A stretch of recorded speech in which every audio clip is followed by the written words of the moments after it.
Hello guys, welcome to our channel. This is Teja.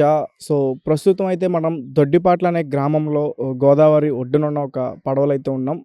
So ఈరోజు మనం ఇక్కడికి రావడానికి గల కారణం ఏంటంటే, సో రీసెంట్గా చంద్రబాబు నాయుడు గారు అతని మేనిఫెస్టోలో ఒక ప్రకటన అయితే తెలియజేశారు. అదేంటంటే, మహిళలందరికీ కూడా ఉచిత బస్సు సౌకర్యం కలదు, ఇతన్ని గెలిపిస్తే ఈ వచ్చే ఎలక్షన్స్లో అని చెప్పేసి అతని మేనిఫెస్టోలో ఒక చాలా కీలకమైన ఒక ప్రకటన అని చెప్పాలి. సో మరి దీని గురించి ప్రజల అభిప్రాయం ఏంటి, ప్రజలు ఏమనుకుంటున్నారు, అలా పెట్టడం వల్ల ప్రజలకి ఏమైనా ఉపయోగం ఉందా లేదా అనే విషయం మనం ఇప్పుడు ప్రజలు అందరి దగ్గర మనం అడిగే ప్రయత్నం చేయాలి. అలాగే రీసెంట్గా తెలంగాణ ఎలక్షన్స్లో రేవంత్ రెడ్డి గారు కూడా ఇలాంటిదే ఒకటి పథకం పెట్టి అక్కడ ఉచిత బస్సు సౌకర్యం కల్పించారు. అండ్ మనం చూసాం, చాలామంది ఆవేదన వ్యక్తం చేశారు. కొంతమంది అయితే చాలా ఇబ్బందులు ఎదుర్కొన్నారు. ఆర్టీసీ డ్రైవర్లు కానీ, ఆర్టీసీ కార్మికులు కానీ, లేకపోతే మహిళలు కొట్టుకోవడం, ఇలాంటివి చాలా చూసాం. నిరుద్యోగులు కానీ, ఉద్యోగులు కానీ చాలామంది కూడా చాలా రకాలుగా ఇబ్బంది పడ్డారు.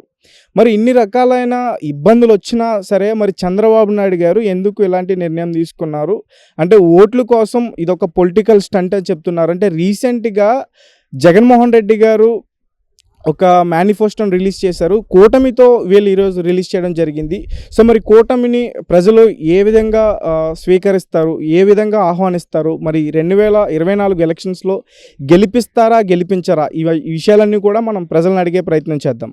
నమస్తే అన్న. నమస్తే అన్న. సో మరి ఈసారి వచ్చే ఎలక్షన్స్లో ఎవరు గెలుస్తారు అనుకుంటున్నారు? ఎవరు గెలుస్తారంటే ఏం చెప్తామన్నా, ఎవరికి బట్టి వాళ్ళకు ఉన్నారు చాలా మంది. ఎవరి అభిప్రాయం వాళ్ళది. ఇక్కడ అభిప్రాయం గురించి కాదన్నా, అంటే ఎవరు బాగా రాజకీయం చేస్తున్నారు అనొచ్చు, లేకపోతే ప్రజలకి బాగా ఉపయోగపడుతున్నారు అనొచ్చు, ఎట్లా? రాజకీయం ఉపయోగపడతా కంటన్నా జగన్మోహన్ రెడ్డి గారు చాలా హెల్ప్ చేశారు ప్రతి విషయంలో. ఏంటంటే అమ్మఒడని చాలా చేశారు, ఇల్లు స్థలాలని చాలా. అయితే కొంచెం ఆయన ఫ్రాడ్ చేస్తుంది ఏంటంటే, కొన్ని అంటే ఇక్కడ ఊర్లో ఉన్న ఎమ్మెల్యేలకి వాళ్ళకి సరిపడా వాళ్ళకి అందజేస్తున్నారు, కానీ పేదవాళ్ళకంటే ఏమీ రావట్లేదు ఇక్కడ. ఎందుకంటే ఆయనకి తెలియదు ఆ విషయం. నాయకులు దోచేసుకుంటున్నారని చెప్తున్నారా? ప్రజలకు రాకుండా ప్రజలకైతే ఏమీ రావట్లా. వాళ్ళ స్వార్థం కోసం వాళ్ళు చూసుకుంటున్నారు. ఇక్కడ లోకల్ అయితే ఆయన చేసిన సేవ మంచిదే. ప్రతి ఒక్కరికి ఏంటంటే అందుబాటులో ఉండేది జగన్మోహన్ రెడ్డి గారు ఉంటున్నారు. కానీ ఏంటంటే కొంతమందికి అభిప్రాయంగా ఏమీ అందట్లేదు. పేదవాళ్ళగా ఉండిపోతున్నారు. అయితే ఇప్పుడు రీసెంట్గా జగన్మోహన్ రెడ్డి గారు ఒక మేనిఫెస్టోని రిలీజ్ చేయడం జరిగింది. అందులో పెద్దగా మార్పులు చేర్పులేం లేవు, ఉన్న వాటిని ఆయన పెంచారు. అండ్ రీసెంట్గా ఈరోజు చంద్రబాబు నాయుడు గారు ఒక కొత్త మేనిఫెస్టోని తీసుకొచ్చారు. అంటే చాలా మార్పులు ఉన్నాయి, ఎప్పుడు ఎన్నడూ లేని విధంగా ఆ మేనిఫెస్టో ఉంది. అందులో ముఖ్యంగా ఉచిత బస్సు సౌకర్యం మహిళలకు అని చెప్పి, అంటే అది ఉపయోగపడేదన్న పథకం అని చెప్పొచ్చా? అంటే అన్న, అది మనం ఇక్కడైతే ఫస్ట్ టైం ఇదే చూస్తున్నాం. బిఫోర్ అంటే లాస్ట్ ఎండింగ్ అయితే మన హైదరాబాద్లో ఆయన పేరేంటిది రేవంత్ రెడ్డి గారు పెట్టారు. ఈయన కూడా అదే పెట్టాలని తలుచుకుండే. మరి అదైతే నాకు తెలియదు మరి పూర్తిగా. మరి అది ప్రయత్నిస్తున్నారేమో. అదే అయితే చాలా వరకు కొంతవరకు పర్లా, మ్యాక్సిమం చాలా వరకు అయితే కష్టం. అదన్నా, వీళ్ళిద్దరిలో ఎవరు వస్తే బెటర్ అనిపిస్తుంది? ఎవరు వస్తే రాష్ట్రం బాగుపడుతుంది? ఎవరు వస్తే రాష్ట్రం అభివృద్ధి వస్తుంది? ఎవరు వస్తే ఉపాధి వస్తుంది?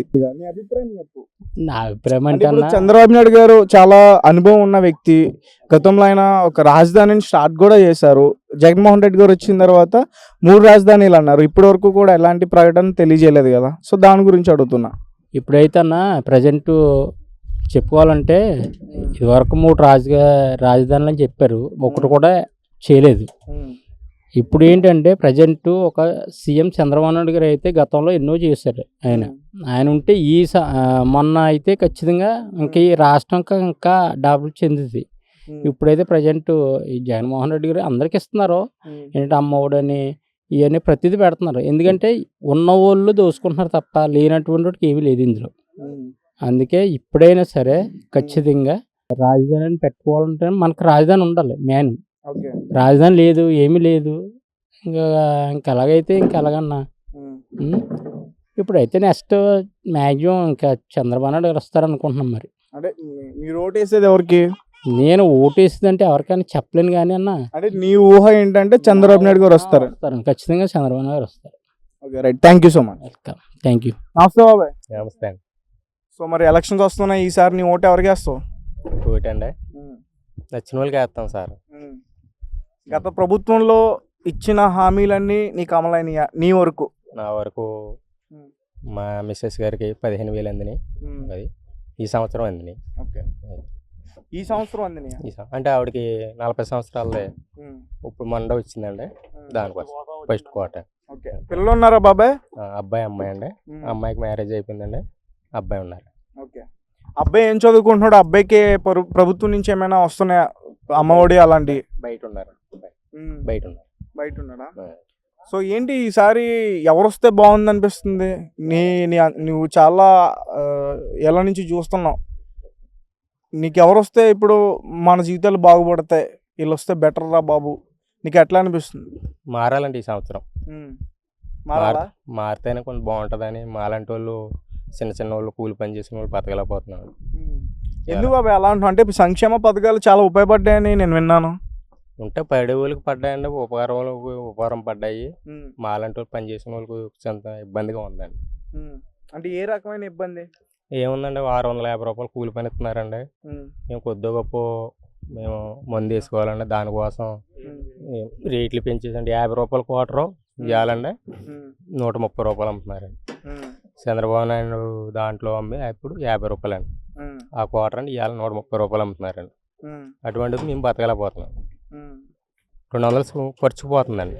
అంటే దాన్ని నువ్వు ఏమంటావు అంటే తగ్గించాలంటున్నావా? తగ్గించాలంటే కల్తీ కూడా, అది మందు కూడా బాగుంటలేదండి, అది చాలా దుర్మార్గంగా ఉందండి, అది అసలు అంత డూప్లికేట్. దానికోసం మళ్ళీ ఇప్పుడు ఒకవేళ చంద్రబాబు నాయుడు గారు వస్తే అన్ని మారుతాయంటావా? మారుతాయని అతను చెప్పాడండి, ఆ తర్వాత వాళ్ళు ఎలా చేస్తారో ఏంటండి మళ్ళీ వాళ్ళ ప్రభుత్వం వచ్చిన తర్వాత. Okay, right. అంటే ఇప్పుడు చంద్రబాబు నాయుడు గారు ఈరోజు మేనిఫెస్టో వచ్చింది, మహిళలకి ఉచిత బస్సు సౌకర్యం అని చెప్పేసి అంటున్నాడు. దానివల్ల ఉపయోగం ఉందంటారా మనకి ఏమన్నా?